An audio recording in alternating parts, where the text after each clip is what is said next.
Hi there, Kate Bendewald here with Designers Oasis. I help interior designers like you launch, establish, and grow your interior design business with total confidence. And today I'm talking about how to define your interior design services. If you're just getting started, obviously you know this is an important first step, but I know when I was just getting started that I left a lot of really critical questions out of the equation. I now ask myself these questions anytime I consider adding another service to my offerings. If you've been doing your design services for a while, you may want to go back and tweak what you're offering based on what we talk about in the blog this week. You can go to designersoasis.com to read the full blog, but real quick, I'm going to share just a couple of the highlights that I really think are important. We certainly go back every year and look at our service offerings and decide if anything's not working to get rid of it or if we need to tweak or revise it as needed. So I think this is something you should be doing regularly, at least once a year. But when you're just getting started, I hope that you can establish a good ladder of services that make you profitable and are fun for you and your really work with your personality. For example, I have a dear friend who loathes the idea of Christmas decorating. She would never offer that as a design service, yet lots of interior designers do, and it can be a very lucrative offering. So it really depends on what your personality is, and I talk about that in the post. Again, it's at designersoasis.com.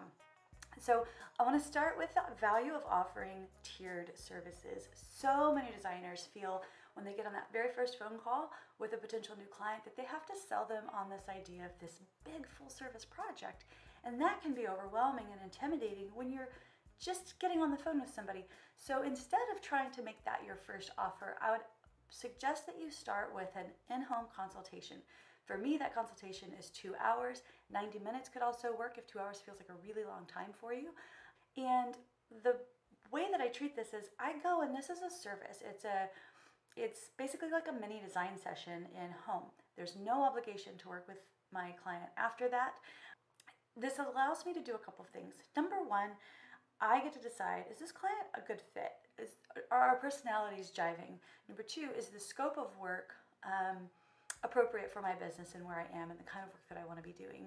And three, assuming that you can say yes to those things, then it allows you to establish some trust with your new client. And now you've seen the project, the way I treat it is I go in and I'm actually giving advice. I'm giving my gut recommendations. I take a tape measure, I take paint swatches. I'm giving them a value-soaked bit of advice. I take notes, and if they become a client, then those notes remain mine, and then they start to become a part of our project. If we leave it at that, then I'll type up those notes and send it back to my client. I know some designers that just hand them their handwritten notes, so you could do that too if you have good handwriting. You couldn't read my handwriting. I think that makes it a lot more approachable when you feel like you don't have to sell them on this big, huge, full-service project and knowing how to price it. You can't price it because you haven't even seen the home or met the client yet. So I hope that helps. That's a big part of the tiered services. Also in the blog, I've listed out 12 possible design services that you could offer. And I'm sure there are more. Now, do you need to offer 12 different services? No. In fact, I highly suggest you don't. It becomes confusing. It becomes hard for you to keep track of what's what. So I really suggest no more than 3, maybe 4, but really keep it simple, really. I think you can take a lot of different project types and filter them toward the right project for that client. The other thing that's listed, and this is super important, are 9 questions that you really should be asking yourself about every service that you offer when you are figuring out what it is that you're going to offer. And I have included a free download worksheet on it's a Define Your Services worksheet. You can download this on the blog.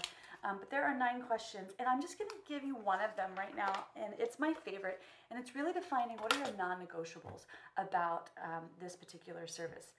Let me give you an example. I recently so Designer for a Day is a service that I offer. It's 6 hours in home, and I love doing this. It's quite frankly easy money. It is a lot of work, but you're in, you do the job, and you leave, type up a few notes, and you're done. I do offer a follow-up 1-hour phone call that they can use within the next month. So it's really easy to do, and it's very lucrative. I recently had this very sweet couple who lived about 2 hours away, really wanted to do this with me. So I said yes. Of course, I charged extra for my travel time. But all in all, door to door, from the time that I left drove 2 hours, spent 6 hours in home with them, 2 hours back after you factored in stopping for coffee, stopping to grab dinner on the way home, stopping for gas, stopping to go pee, all of those things. It was 10 hours and it was exhausting. And I didn't get to put my kids to bed that night. And I decided, you know what? I'm not going to offer designer for a day to anyone that's more than an hour away. It just wasn't worth it. And it had nothing to do with them. They were lovely people. I enjoyed my time with them and helping them. It simply was the fact that they were too far. So defining your non-negotiables is something that you need to establish for every single service that you offer. For example, full service design, I have a minimum of 20 hours. There's no way of getting around that. You must commit to 20 hours at the very least, or we're just not going to be able to work together unless you did designer for a day, which is a one-time design service. So those are the kind of things that I walk you through in the worksheet that you can download at designersoasis.com. I hope this helps. You guys, let me know what you think. If you like this video, please subscribe or like so that I can continue to bring more videos like this.